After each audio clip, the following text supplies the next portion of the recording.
My name is Suchit, and I'll be talking about Bayesian classification methods, or more specifically only two of them, naive Bayes and logistic regression from the Bayesian perspective.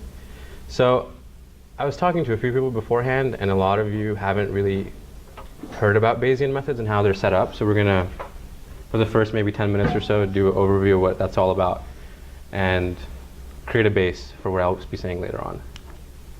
So to talk about statistics and inference in general, we should probably talk about how probability is defined in each paradigm.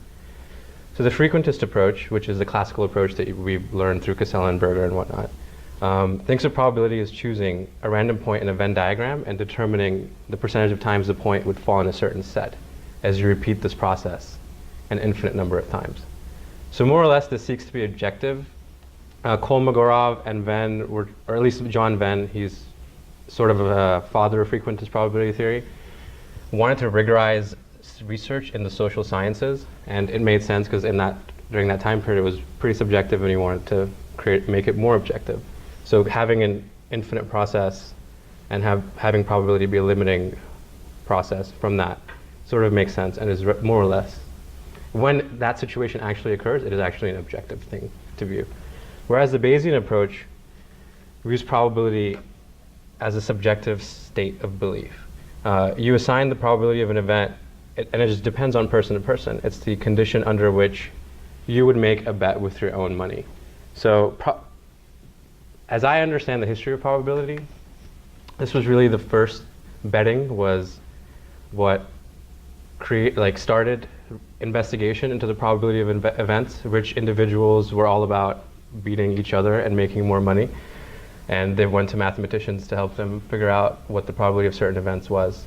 And the intention of finding probability was to make a bet about it. And while this can be considered subjective, to me it's quite rigorous in the sense that people aren't going to make money or bet money on things they know are wrong. So when you have probability as betting odds about a proposition, or the probability you assign is related to how much money you would bet, you're probably going to make sure that your information about an event is more or less, or is as accurate as you can possibly make it. So to set up Bayesian inference, we have to talk about Bayes' rule and conditional probability. So conditional probability, that's just the probability of A given B is the probability of the intersections divided by the probability of B. This is something that, I don't know if 311 goes over this? Oh no? Okay. I mean, it should. But, okay. So I guess the line is A given B, and then the upside down cap is the intersection of two events, so the A and B occurring together.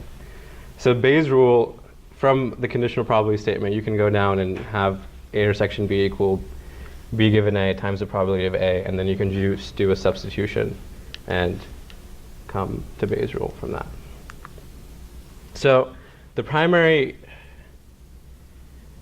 thing of interest for Bayesians in the inference setting is a posterior distribution. So let's talk about what frequentists view the parameter of interest as and what Bayesians do. So for this context, let's have theta be the parameter of interest and y be a vector of observed data. So the frequentist approach considers theta to be fixed and the data to be random, whereas the Bayesians view theta as a random variable and the vector of observed data as fixed. So the posterior distribution is just more or less is an application of Bayes' rule.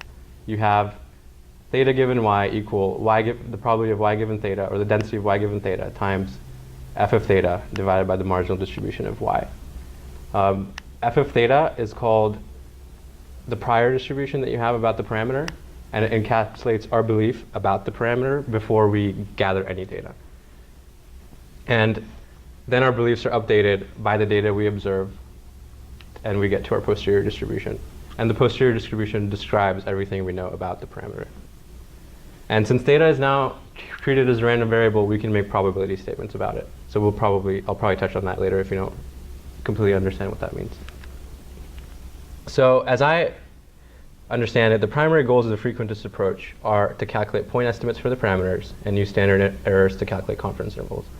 That's just what frequentists do, more or less. That's all I really have to say about that. So the Bayesian approach, on the other hand, seeks to derive the posterior distribution through the margin or the density of the data and the prior information. And now, since you know the distribution of the parameter, you can use this information, or you can use this to find the mean, the median, the mode, the quantile, the variance. You have a lot more information about where the parameter could be. And now we can use something called credible intervals, which I'll also touch on a bit later, to show the ranges which contain the parameter with high probability. So something that's really cool about the Bayesian paradigm is this idea of Bayesian learning, because the Bayesian framework gives us a mathematically rigorous way to update our beliefs. This is, to me, how we think as individuals. We have a belief about a situation or event, the probability with which it'll happen.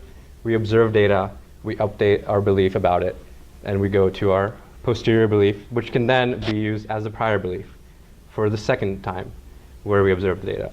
So there is no restriction on what prior information you can have. There are uninformative priors where I can just have f of theta be 1, and this ends up being the likelihood function in the IID case, and my posterior for the first event is the likelihood function.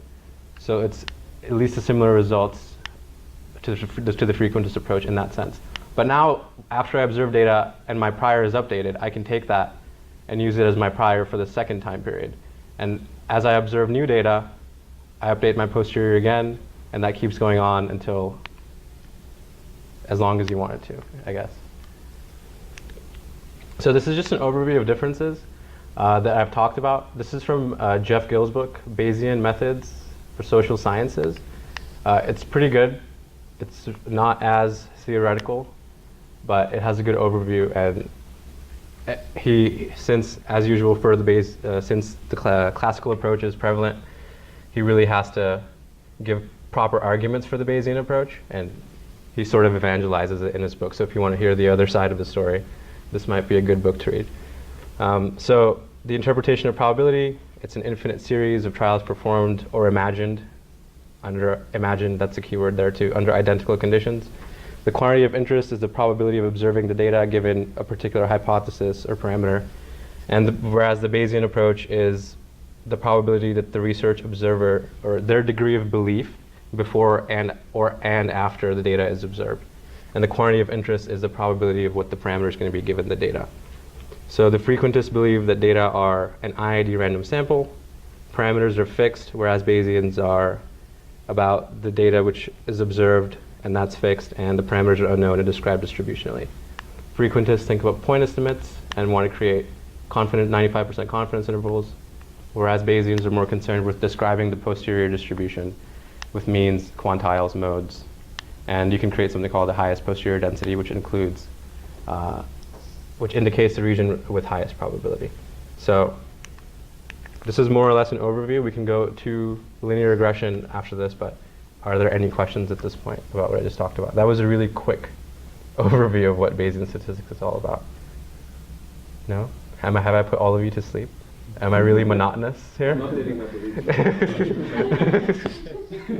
You're too kind to me, dude. But remember, all of these words are just the words that you've given to me, and now I'm just speaking them through.